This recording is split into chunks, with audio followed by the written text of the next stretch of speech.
Algebra 2, Set 104, Complex Numbers, Rational Numbers, and Decimal Numbers.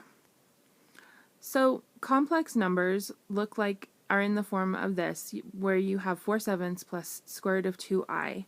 Complex numbers are a combination of a real number and an imaginary number.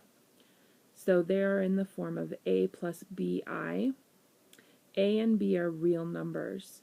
So since 0 is a real number, then a or b can be 0. So that makes it so that all sorts of different numbers can be considered complex numbers even when they don't look like it.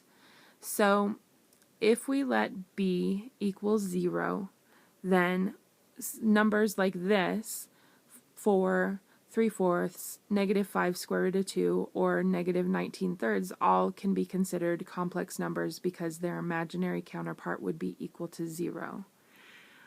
Conversely, if we let a equal 0, then numbers such as negative square root of 2i, or 4 square roots of 2 over 3i, or -3i, or just plain I can also be considered complex numbers. So we have several subsets of real numbers. This should be a review.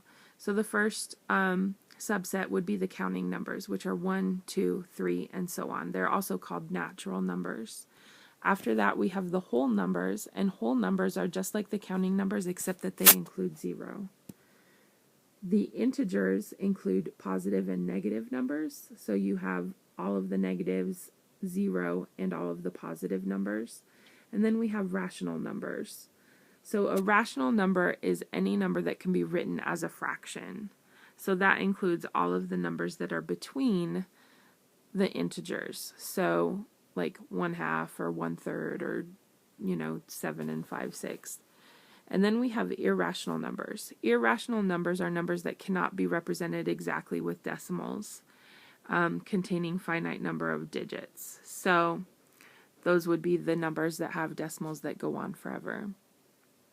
Example, show that 0.00314 is a rational number by writing it as a fraction of integers.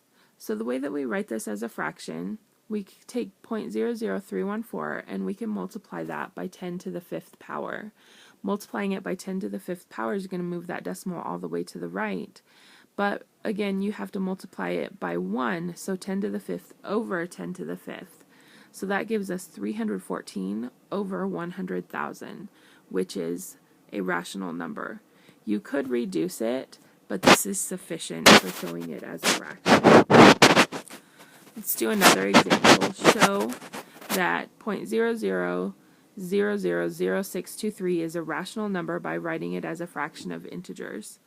So 0.00000623, if we multiply it by 10 to the 8th over 10 to the 8th, we get 623 over 100 million.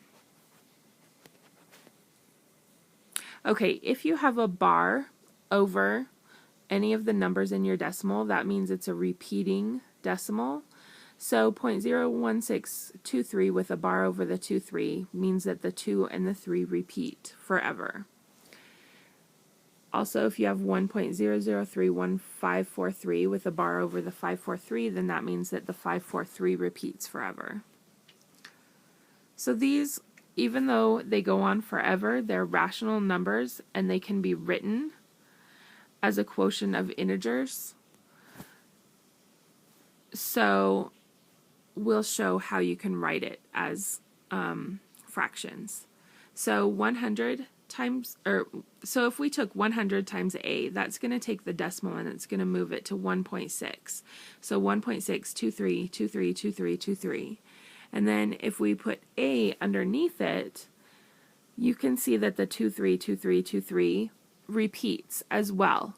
So if we subtract everything here, those 232323s are going to cancel out, and you're going to be left with 1.607 on the right side. Now we need to subtract on the left, and we get 100a minus a gives us 99a. And in order to solve for a, we get 1.607 over 99. You can't have a decimal in a fraction, so it's 1,607 over 99,000. That is the way that you can write a repeating number as a fraction. Let's do another example. Okay, so before we do the example, let's talk about why we multiplied by 100. What you multiply by depends on the number of repeating digits. So if there's one repeating digit, then you're going to multiply by 10. If there's two repeating digits, you multiply by 100. 3, you'll multiply by 1,000, and so on. So let's do another example. Show that 1.0031543 with a repeating bar over 543 is a rational number by writing it as a quotient of integers. So the first thing we'll do is notice that it has 3 repeating digits, so we're going to multiply by 1,000. So we get 1,000 times n equals 1003.1543543. Then we'll write n, which is 1.0031543.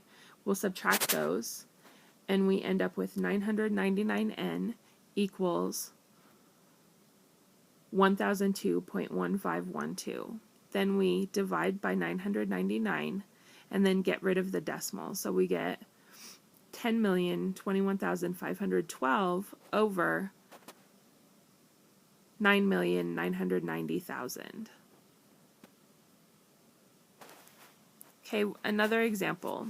Show that 13.012 is a rational number by writing it as a fraction of integers. We have one repeating decimal, so we're going to multiply by 10. So 10n equals 130.122222 repeating, and n equals 13.012222. So when we subtract, we get 117.11 equals 9n. So 117.11 over 9 multiplied by 100. So we get 11,711 over 900.